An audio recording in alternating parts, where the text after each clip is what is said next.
Welcome to kitchen diaries. ಇವತ್ತು ನಮ್ಮ kitchen ಡೈರಿಲಿ ಒಂದು ಚಕ್ಲಿ ರೆಸಿಪಿನ ನಿಮಗೆ ಮಾಡಿ ತೋರಿಸ್ತಾ ಇದ್ದೀನಿ. ಅದು ತುಂಬ ಗರಿಗರಿಯಾಗಿ ತುಂಬ ಟೇಸ್ಟಾಗಿರುತ್ತೆ. ಅದನ್ನು ಹೇಗೆ ಮಾಡೋದಂತ ಇವತ್ತಿನ ವಿಡಿಯೋದಲ್ಲಿ ನೋಡೋಣ. ಮೊದಲಿಗೆ ಈ ಥರ ಒಂದು ದೊಡ್ಡ ಬೌಲ್ ತೊಗೊಂಡಿದ್ದೀನಿ. ಇದರಲ್ಲಿ ಈ ಕಪ್ಪಲ್ಲಿ ನೋಡಿ 2 ಕಪ್ಪಷ್ಟು ಅಕ್ಕಿ ಹಿಟ್ಟನ್ನು ಹಾಕ್ಕೊಳ್ತಾ ಇದ್ದೀನಿ. ಮೊದಲಿಗೆ 1 ಕಪ್ ಹಾಕ್ಕೊಂಡಿದ್ದೀನಿ. ಈಗ ಇನ್ನೊಂದು ಕಪ್ಪನ್ನು ಸೇರಿಸ್ಕೊಳ್ತಾ ಇದ್ದೀನಿ. ಒಟ್ಟು 2 ಕಪ್ಪಷ್ಟು ಅಕ್ಕಿ ಹಿಟ್ಟನ್ನು ಹಾಕ್ಕೊಂಡಿದ್ದೀನಿ. ಈಗ ನೋಡಿ ಅದೇ ಕಪ್ಪಲ್ಲಿ ಅರ್ಧ ಕಪ್ಪಷ್ಟು ಉದ್ದಿನಬೇಳೆ ತಗೊಂಡಿದ್ದೀನಿ.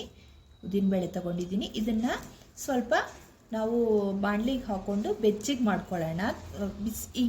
ಕೈಯಿಂದ ಮುಟ್ಟಿದಾಗ ಬಿಸಿ ಇರಬೇಕು, ಅಲ್ಲಿವರೆಗೂ ಇದನ್ನು ನಾವು ಬಾಣಲಿಲಿ ಹುರ್ಕೋಬೇಕಾಗುತ್ತೆ. ಇದ್ರ ಕಲರ್ ಎಲ್ಲ ಚೇಂಜ್ ಮಾಡ್ಕೊಳ್ಳೋ ಅವಶ್ಯಕತೆ ಇಲ್ಲ. ಇದು ಬಿಸಿಯಾಗಿ ಚೆನ್ನಾಗಿ ಕ್ರಿಸ್ಪಿ ಆಗೋವರೆಗೂ ಇದನ್ನು ಹುರ್ಕೋಬೇಕಾಗತ್ತೆ. ನೋಡಿ ಈಗ ಸ್ಟವ್ ಮೇಲೆ ಒಂದು ಬಾಣಲಿ ಇಟ್ಕೊಂಡಿದ್ದೀನಿ. ಅದರಲ್ಲಿ ನಾನು ತಗೊಂಡಿರೋ ಅರ್ಧ ಕಪ್ಪಷ್ಟು ಉದ್ದಿನಬೇಳೆನ ಹಾಕ್ಕೊಳ್ತಾ ಇದ್ದೀನಿ. ಹಾಕ್ಕೊಂಡು ಇದನ್ನು ಬಿಸಿ ಮಾಡ್ಕೊಳ್ಳೋಣ. ನೋಡಿ ಒಂದು 2ರಿಂದ 3 ನಿಮಿಷ ಚೆನ್ನಾಗಿ ಬಿಸಿ ಮಾಡ್ಕೋಬೇಕು. ಆದರೆ ಕಲರ್ ಚೇಂಜ್ ಮಾಡ್ಕೋಬಾರ್ದು. ನಾವು ಕಲರ್ ಚೇಂಜ್ ಆದರೆ ನಾವು ಮಾಡೋ ಚಕ್ಲಿದು ಕಲರ್ ಚೇಂಜ್ ಆಗುತ್ತೆ. ಹಾಗಾಗಿ ಇದನ್ನು ಹುಷಾರಾಗಿ ಸ್ವಲ್ಪ ಚೆನ್ನಾಗಿ ಬಿಸಿ ಆದಾಗ ಬಾಣಲಿಯಿಂದ ತೆಗೆದುಬಿಡಬೇಕಾಗತ್ತೆ. ಈಗ ನೋಡಿ 1 ನಿಮಿಷ ಆಗಿದೆ.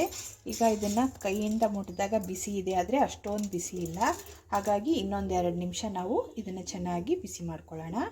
ನೋಡಿ ಈಗ ಇನ್ನೊಂದು 2 ನಿಮಿಷ ಆಗಿದೆ.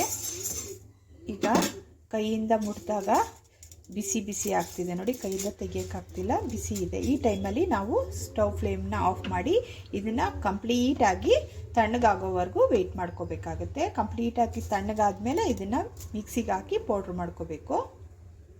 ಈಗ ಇದನ್ನು ನಾನು ಒಂದು ತಟ್ಟೆಗೆ ಹಾಕಿ ತಣ್ಣಗಾಗೋದಕ್ಕೆ ಇಟ್ಟಿದ್ದೀನಿ. ಸ್ವಲ್ಪ ತಣ್ಣಗಾದ್ಮೇಲೆ ಇದನ್ನು ಪೌಡ್ರ್ ಮಾಡ್ಕೊಂಬಂದು ನಿಮ್ಗೆ ತೋರಿಸ್ತೀನಿ. ನೋಡಿ ಈ ಥರ ಗ್ರೈಂಡ್ ಮಾಡ್ಕೊಂಡು ಬಂದಿದ್ದೀನಿ. ಈಗ ಇದನ್ನು ನಾವು ಅಕ್ಕಿ ಹಿಟ್ಟಿನ ಜೊತೆಗೆ ಸೇರಿಸ್ಕೊಳ್ಳೋಣ. ಇದನ್ನು ನೈಸಾಗಿ ಪೌಡ್ರ್ ಮಾಡಿರಬೇಕು, ಇಲ್ಲ ಅಂದರೆ ಒಂದು ಸಲ ಜಲ್ಡೆ ಮಾಡ್ಕೊಳ್ಳಿ. ಜಲ್ಡೆ ಮಾಡಿಕೊಂಡ್ರೆ ತುಂಬ ನೈಸಾಗಿ ಬರುತ್ತೆ.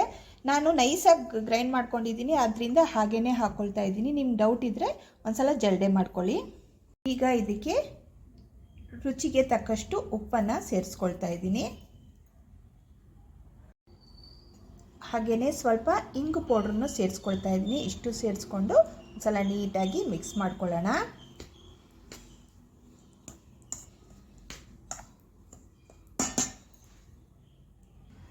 ಈಗ ಇದಕ್ಕೆ 2 ಟೇಬಲ್ ಸ್ಪೂನಷ್ಟು ಎಣ್ಣೆನ ಸೇರಿಸ್ಕೊಳ್ತಾ ಇದ್ದೀನಿ.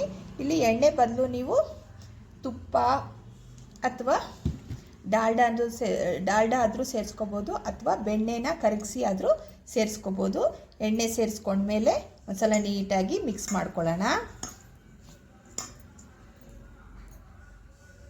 ಈಗ ಇದಕ್ಕೆ ನಾನು ಇಲ್ಲಿ ತೆಂಗಿನ ಹಾಲನ್ನ ರೆಡಿ ಮಾಡಿ ಇಟ್ಕೊಂಡಿದ್ದೀನಿ. ಅದನ್ನು ಮಿಕ್ಸಿಗೆ ಹಾಕಿ ಹೊಡೆದು ಹಾಲನ್ನ ರೆಡಿ ಮಾಡಿ ಇಟ್ಕೊಂಡಿದ್ದೀನಿ. ಈಗ ಈ ಹಿಟ್ಟನ್ನು ನಾದೋದಕ್ಕೆ ಹಾಲನ್ನು ಹಾಕ್ಕೊಂಡು ನಾದ್ಕೊಳ್ತಾ ಇದ್ದೀನಿ. ತೆಂಗಿನ ಹಾಲು ಹಾಕಿ ಮಾಡೋದ್ರಿಂದ ತುಂಬ ಚೆನ್ನಾಗಿರುತ್ತೆ ಟೇಸ್ಟು. ಹಾಗಾಗಿ ತೆಂಗಿನ ಹಾಲು ಹಾಕ್ಕೊಂಡಿದ್ದೀನಿ. ಒಂದು ಸಲ ತಪ್ಪದೆ ನೀವು ಈ ರೀತಿ ಟ್ರೈ ಮಾಡಿ. ಇದನ್ನು ತುಂಬ ಗಟ್ಟಿಯಾಗೂ ಕಲಿಸ್ಕೋಬಾರ್ದು, ತುಂಬ ತೆಳ್ಳಗೂ ಮಾಡ್ಕೋಬಾರ್ದು. ಮೀಡಿಯಮ್ ಸೆಮಿ ಸಾಫ್ಟಲ್ಲಿ ಮಾಡ್ಕೋಬೇಕಾಗತ್ತೆ. ತೋರಿಸ್ತೀನಿ ನಿಮಗೆ ಯಾವ ಹದಕ್ಕೆ ಮಾಡ್ಕೋಬೇಕು ಅಂತ. ನೋಡಿ ಈ ಹದಕ್ಕೆ ಮಿಕ್ಸ್ ಮಾಡ್ಕೋಬೇಕು. ತುಂಬ ತೆಳ್ಳಗೆ ಮಾಡ್ಕೋಬಾರ್ದು, ತುಂಬ ಗಟ್ಟಿ ಮಾಡ್ಕೋಬಾರ್ದು. ಈಗ ಇದನ್ನು ಸಿಲಿಂಡರ್ ಶೇಪಲ್ಲಿ ಈ ಥರ ರೌಂಡ್ ಮಾಡಿ ಚಕ್ಲಿ ಮೋಲ್ಡ್ ಒಳಗಡೆ ಹಾಕ್ಕೊಳ್ಳೋಣ. ಈಗ ನೋಡಿ ಈ ಥರ 3 ಇರುತ್ತಲ್ಲ, 3 ಹೋಲು ಅಂಥ ಪ್ಲೇಟ್ನ ಈ ಚಕ್ಲಿ ಮೋಲ್ಡ್ ಒಳಗಡೆ ಹಾಕ್ಕೊಂಡು ನಾವು ರೆಡಿ ಮಾಡಿ ಇಟ್ಕೊಂಡಿರೋ ಹಿಟ್ಟನ್ನು ಇದರ ಒಳಗಡೆ ಹಾಕ್ಕೊಂಡು ಕ್ಲೋಸ್ ಮಾಡ್ಕೊಳ್ಳೋಣ. ಈಗ ನೋಡಿ ಈ ಥರ ಒಂದು ಪ್ಲಾಸ್ಟಿಕ್ ಶೀಟ್ನ ರೌಂಡ್ ಶೇಪಲ್ಲಿ ಕಟ್ ಮಾಡಿ ಇಟ್ಕೊಂಡಿದ್ದೀನಿ. ಅದಕ್ಕೆ ನಾನು ಸ್ವಲ್ಪ ಎಣ್ಣೆನ ಅಪ್ಲೈ ಮಾಡ್ತೀನಿ. ಎಣ್ಣೆನ ಇದ್ರ ಸುತ್ತ ಅಪ್ಲೈ ಮಾಡ್ಕೊಳ್ಳೋಣ. ನೋಡಿ ನಿಧಾನಕ್ಕೆ ಇದ್ರ ಮೇಲೆ ನಾವು ಚಕ್ಲಿನ ಒತ್ಕೊಳ್ಳೋಣ. ನಿಮಗೆ ಎಷ್ಟು ದಪ್ಪ ಬೇಕೋ ಎಷ್ಟು ಅಗಲಕ್ಕೆ ಬೇಕೋ ಅದೇ ರೀತಿ ನೀವು ಹೀಗೆ ಒತ್ಕೊಂಡು ಹೀಗೆ ಎಂಡ್ ಮಾಡ್ಕೋಬೋದು. ನನಗೆ ಇಷ್ಟು ದೊಡ್ಡದು ಸಾಕಾಗುತ್ತೆ, ಹಾಗಾಗಿ ನಾನು ಈ ಥರ ಮಾಡ್ಕೊಂಡಿದ್ದೀನಿ. ಇದೇ ರೀತಿ ಇನ್ನೊಂದು ಮಾಡಿ ತೋರಿಸ್ತೀನಿ ನೋಡಿ. ಅದರ ಮೇಲೆ ಇನ್ನೊಂದು ಮಾಡಿ ತೋರಿಸ್ತಾ ಇದ್ದೀನಿ.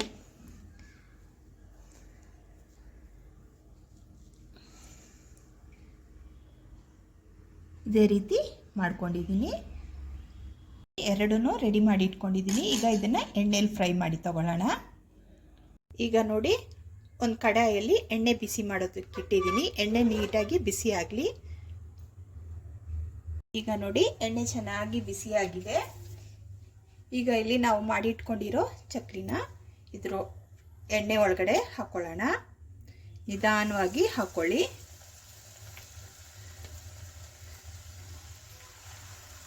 ಈಗ ಇದ್ರ ನೊರೆಗಳೆಲ್ಲ ನಿಂತು ಮೇಲೆ ನೀವು ಇದನ್ನು ತಿರುಗಿಸಾಕೋಬೇಕಾಗುತ್ತೆ. ತಕ್ಷಣಕ್ಕೆ ತಿರುಗಿಸೋಕೆ ಹೋಗಬೇಡಿ, ಒಡೆದೋಗುತ್ತೆ. ಇದು ಸ್ವಲ್ಪ ದಪ್ಪ ಇದೆಯಲ್ಲ, ಹಾಗಾಗಿ ಟೈಮ್ ತಗೊಳುತ್ತೆ. ಇದನ್ನು ಮೀಡಿಯಮ್ ಫ್ಲೇಮಲ್ಲಿ ನೀವು ಕರೆದು ತಗೋಬೇಕಾಗತ್ತೆ. ನೋಡಿ, ಈಗ ನೊರೆಗಳೆಲ್ಲ ಸ್ವಲ್ಪ ಕಡಿಮೆ ಆಗಿದೆ, ಹಾಗಾಗಿ ಇನ್ನೊಂದು ಕಡೆ ತಿರುಗಿಸಾಕೊಳ್ಳಿ.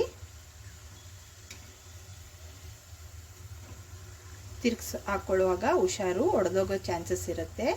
ಹಾಗಾಗಿ ನಿಧಾನವಾಗಿ ತಿರುಗಿಸಾಕೊಳ್ಳಿ. ಇದು ಗೋಲ್ಡನ್ ಬ್ರೌನ್ ಕಲರ್ ಎಲ್ಲ ಬರಲ್ಲ, ಇದು ವೈಟ್ ಕಲರಲ್ಲೇ ಇರುತ್ತೆ. ನಾವು ಯಾಕಂದರೆ ಇದಕ್ಕೆ ಉದ್ದಿನಬೇಳೆ ಮತ್ತು ಅಕ್ಕಿ ಹಿಟ್ಟನ್ನು ಯೂಸ್ ಮಾಡಿದ್ದೀವಿ, ಹಾಗಾಗಿ ಇದು ವೈಟ್ ಕಲರಲ್ಲೇ ಇರುತ್ತೆ. ಇದು ಚೆನ್ನಾಗಿ ಬೆಂದಮೇಲೆ ಈ ನೊರೆಗಳೆಲ್ಲ ಇರಲ್ಲ ನೋಡಿ, ನೊರೆಗಳೆಲ್ಲ ತಣ್ಣಗಾಗುತ್ತೆ. ಆಗ ಇದು ಕಂಪ್ಲೀಟಾಗಿ ಬೆಂದಿದೆ ಅಂತ ಅರ್ಥ. ಆಗ ಎಣ್ಣೆಯಿಂದ ಹೊರಗಡೆ ತೆಗಿಬೇಕಾಗತ್ತೆ. ನೋಡಿ, ಈಗ ನೊರೆಗಳೆಲ್ಲ ತಣ್ಣಗಾಗಿದೆ ನೋಡಿ. ಈಗ ಇದನ್ನು ಎಣ್ಣೆಯಿಂದ ತೆಗಿಯೋಣ. ಇದು ಒಂದು 2 ರಿಂದ 3 ನಿಮಿಷ ತಗೊಳುತ್ತೆ ಬೇಯೋದಕ್ಕೆ. ಯಾಕಂದರೆ ಸ್ವಲ್ಪ ದಪ್ಪ ಇದೆಯಲ್ಲ, ಒಳಗಡೆ ಎಲ್ಲ ಚೆನ್ನಾಗಿ ಬೇಯಬೇಕಲ್ಲ, ಹಾಗಾಗಿ ಒಂದು 2 ರಿಂದ 3 ನಿಮಿಷ ತಗೊಳುತ್ತೆ. ಈಗ ಇದನ್ನು ಎಣ್ಣೆಯಿಂದ ತೆಗೆದು ತಟ್ಟೆಯಲ್ಲಿ ಇಟ್ಕೊಳ್ತೀನಿ. ಇದೇ ರೀತಿ ಸೆಕೆಂಡ್ ಬ್ಯಾಚನ್ನು ಮಾಡ್ಕೊಳ್ಳೋಣ ನೋಡಿ. ಈಗ ನೋಡಿ, ನಾನು ಸೆಕೆಂಡ್ ಬ್ಯಾಚನ್ನು ಹಾಕ್ಕೊಳ್ತಾ ಇದ್ದೀನಿ. ಒಂದು ರೆಡಿ ಆಗೋ ಅಷ್ಟೊತ್ತಿಗೆ ನೀವು ಒಂದನ್ನು ಕರಿಯೋಷ್ಟೊತ್ತಿಗೆ ಇನ್ನೊಂದನ್ನು ರೆಡಿ ಮಾಡಿ ಇಟ್ಕೋಬೋದು. ಈಗ ಇದನ್ನು ಎಣ್ಣೆಗೆ ಹಾಕ್ಕೊಳ್ಳೋಣ. ನಿಮಗೆ ಈ ಥರ ಕಷ್ಟ ಆದರೆ ನೀವು ಸೌಟಿನ ಬ್ಯಾಕ್ ಸೈಡಲ್ಲೂ ಮಾಡಿಕೊಂಡು ಹಾಕ್ಕೋಬೋದು. ನನಗಿದು ಪ್ರಾಕ್ಟೀಸ್ ಆಗಿದೆ, ಹಾಗಾಗಿ ಈ ಥರ ಮಾಡ್ಕೊಳ್ತಾ ಇದ್ದೀನಿ.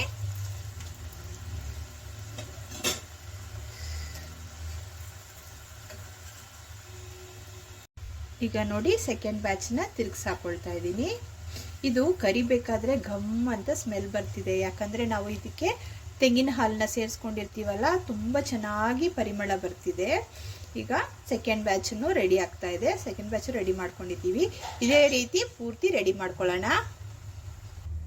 ಈಗ ಇದನ್ನು ಎಣ್ಣೆಯಿಂದ ತೆಗಿಯೋಣ. ಇದೇ ರೀತಿ ಎಲ್ಲನೂ ರೆಡಿ ಮಾಡ್ಕೊಳ್ಳೋಣ.